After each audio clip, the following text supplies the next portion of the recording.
Right. ఇక అంతర్జాతీయం చూద్దాం ఒకసారి. ఇజ్రాయిల్ మిలిటరీ గాజాపై నిరంతరం దాడులు కొనసాగిస్తోంది. గత 24 గంటల నుండి గాజాలోని రెసిడెన్షియల్ ఏరియాపై దాడులు చేస్తోంది.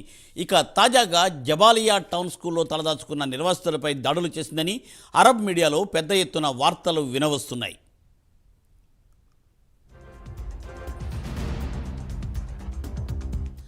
ప్రత్యక్ష సాక్షుల కథనాల ప్రకారం ఉత్తర గాజా ఆకాశంలో దట్టమైన పొగ కనిపిస్తోంది. దీనికి ప్రధాన కారణం జబాలియా టౌన్లోని రెఫ్యూజీ క్యాంపును ఇజ్రాయెల్ నేలమట్టం చేయడమే. ఇజ్రాయెల్ దళాలు బలవంతంగా నిర్వాసితులను అక్కడి నుండి ఖాళీ చేయిస్తున్నాయి. ఇక ఇజ్రాయెల్ మిలిటరీ తాజాగా రెసిడెన్షియల్ హోమ్స్ను బుల్డోజర్ల ద్వారా నేలమట్టం చేస్తున్నాయి. దీంతో పాటు ఆసుపత్రులను కూడా ఇజ్రాయెల్ సైన్యం కూల్చేస్తోంది. మరి దీనిపై మరింత అప్డేట్స్ను మా ప్రతినిధి టీవీ రావు అందిస్తారు. టీవీ రావు. మూర్తి, గత 24 గంటల్లో ఇజ్రాయెల్ ప్రధానంగా గాజా, ఉత్తర గాజా ప్రాంతంలో ఉన్నటువంటి జబాలియా ప్రాంతంలో ఉన్న స్కూల్స్పై ప్రధానంగా దాడులు చేస్తోంది. మరి ఇక్కడ ఉన్నటువంటి ఈ స్కూల్స్కి సంబంధించి పెద్ద ఎత్తున ఈ దాడుల్లో ఇప్పటికే మొత్తం మీద రెఫ్యూజీ క్యాంపులు అయితేనేమి, ఇతర రెసిడెన్షియల్ ఏరియాలు అయితేనేమి, ఈ ఏరియాలపై చేసిన దాడుల నేపథ్యంలో మొత్తం 24 గంటల్లో దాదాపుగా 22 మంది మృత్యువాత పడ్డారనేటటువంటిది తాజా సమాచారం.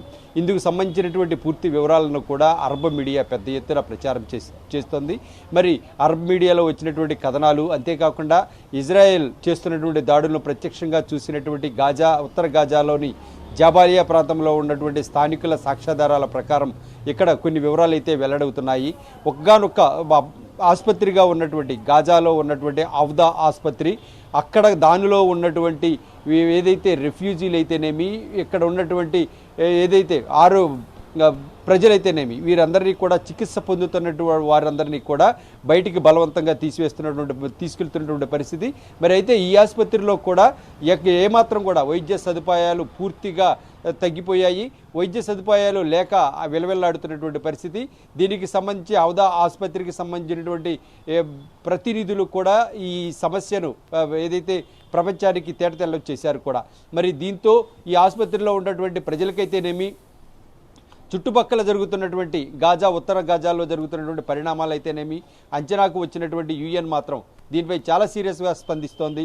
ఏదైతే పౌర సమాజం పైన, అలాగే ఏదైతే ఆసుపత్రిలో చికిత్స పొందుతున్నటువంటి రోగులపైన దాడులు చేస్తే ఊరుకోమని పలుమార్లు హెచ్చరికలు జారీ చేసింది. తాజాగా కూడా యుఎన్ చేసినటువంటి హెచ్చరికల నేపథ్యంలో కూడా ఈ ఇజ్రాయెల్ ఏమాత్రం కూడా వెనక్కి తగ్గలేదు. మరి అంతేకాకుండా చాలా చోట్ల ఏదైతే ఉత్తర గాజాలో అయితే ఏకంగా జబాలియా ప్రాంతంలో ఆకాశం కూడా దట్టమైనటువంటి పొగలు కమ్మేసింది. మరి ఈ దట్టమైన పొగలు కమ్మేయడానికి ఏంటా కారణమని చూస్తే ఏదైతే స్థానికంగా ఉన్నటువంటి రెఫ్యూజీ క్యాంపులన్నింటినీ కూడా నేలమట్టం చేసినటువంటి పరిస్థితి. మరి ఈ నేపథ్యంలో అక్కడ ఏర్పడినటువంటి ఏదైతే శిథిలాల ద్వారా వచ్చినటువంటి ఈ పొగలు ఇవన్నీ కూడా ఆకాశంలో కనిపిస్తున్నాయంటే కింది స్థాయిలో ఏదైతే భూమిపై ఎంతటి విధ్వంసం జరిగిందో అర్థం చేసుకోవాలి. మరి అంతేకాకుండా జాబాలియాలో ఉన్నటువంటి ఒక స్కూల్ అయితే కనుక ఏకంగా మళ్ళీ నేలమట్టం చేసేశారు. మరికొన్ని చోట్లయితే ఏకంగా రెఫ్యూజీలు ఉన్నటువంటి ప్రాంతాలు, అలాగే నివాస ప్రాంతాలు కొన్ని, అలాగే జాబాలియా ఉత్తర ప్రాంతంలో ఉన్నటువంటి కొన్ని గ్రామాలు, ఇవన్నీ కూడా ఇప్పటి వరకు మనం గగనతలంలో చూసినటువంటి వైమానిక దాడులు, గ్రెనేడ్ దాడులు, క్షిపణి దాడులు అయితే మనం చూసాం.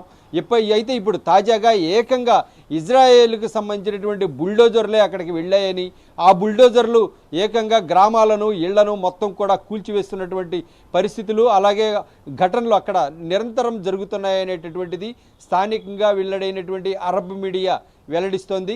మరి వీటికన్నిటికీ కూడా ప్రధాన కారణం ఇజ్రాయెల్ చేస్తున్నటువంటి దాడులే. మరి అంతేకాకుండా హమాస్లను లక్ష్యంగా చేసుకుని మాత్రమే తాము దాడులు నిర్వహిస్తున్నాము, అలాగే సెర్చింగ్స్ కొనసాగుతున్నాయని ఇజ్రాయెల్ మీడియా అయితే వెల్లడిస్తోంది.